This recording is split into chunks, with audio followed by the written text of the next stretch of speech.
Okay, it's a bit of a miserable day today. Rainy and horrible. I don't know what the date is, about February 16th, I think. I've swept up in here where all the shot blasting was done for that trailer. So that's all tidied away. Actually, this is the compressor that we use to run that shot blaster and to blow the combine down as well. Now, I know it looks rough. It does look rough because it is old. I believe the cylinder here, the accumulator, sorry, that's got a date on it of 1974. So one would assume that's how old this is, which makes it pretty old. But it was an ex-MOD one and it hasn't done many more than 1,500 hours, I believe. Certainly less than 2,000. But I gained it for nothing, which was a good one. We like them. But all the structure, because this came over it and round it and everything else, was all rotten because I think it'd just been sitting outside, you know. So, to be honest with you, as you can see, I've lost most of it. I've moved where this air intake came in. I can't remember exactly where that came on it. To change this exhaust, that sort of went through the back here somewhere and was just completely corroded and fallen to bits. I put an alternator on it recently. It had a dynamo, believe it or not. But it's a lovely little 3-cylinder Perkins. Starts on the button, doesn't matter how cold it is. Runs like a charm. Works beautifully. It just looks a bit ropey. But no, that runs great. Recently it was overheating because the radiator was leaking out stuff and had a couple of holes in it. And anyway, I did that, checked all the thermostat, everything else, and it's now running beautiful. Like I said, I put a alternator on it, and put some new wiring all in it because that had all gone brittle and was just breaking. But yeah, that goes great. So that, for free, is a brilliant little tool. I've put some new tyres on it recently, or took them somewhere to put new tyres on it because they were all cracking, because again, I assume they were originals. And I've welded a pickup hitch so I can tow it either with my truck or the tractors. So that's the main thing, I can do it with both. But yeah, so like I say, that runs the shot blaster.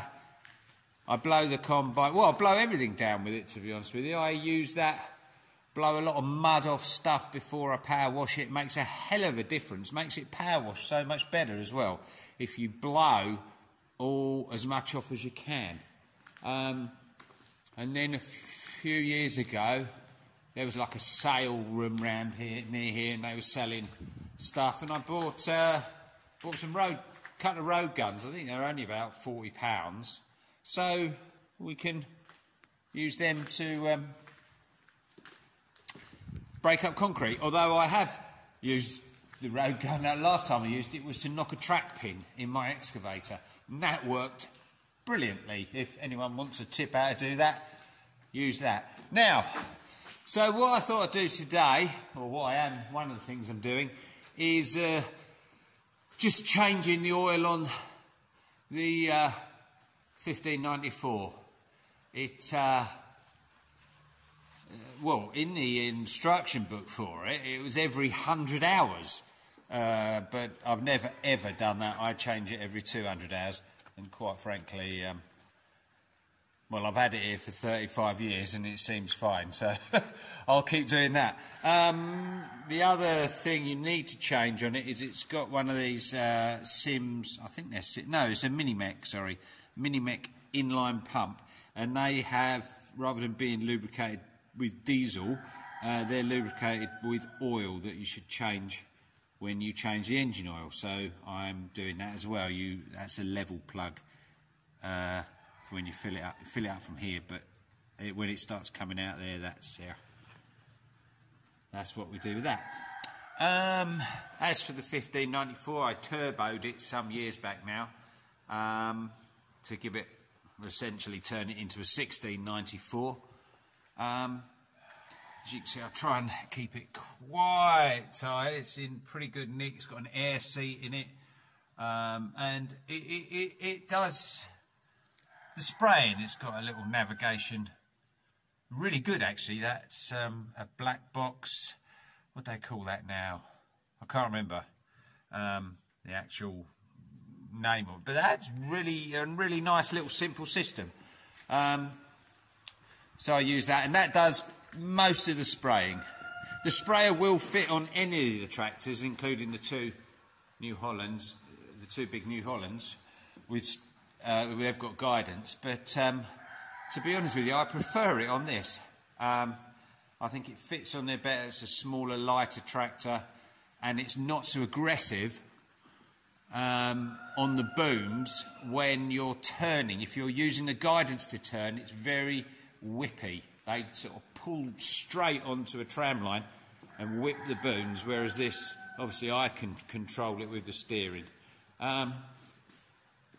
Anyway, I'm just giving the old girl a bit of an oil change.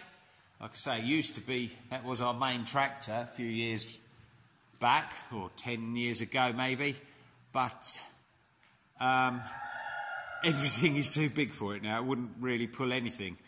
I have pulled the rolls with it. We've got 10-metre rolls, and it will just about manage to pull them on a field that's been drilled. You can forget it if you were trying to pull them on anything that is ploughed. So all she really does now is maybe go on a flail every now and again, but mainly it's working that sprayer. Okay, so I'll carry on with my oil change.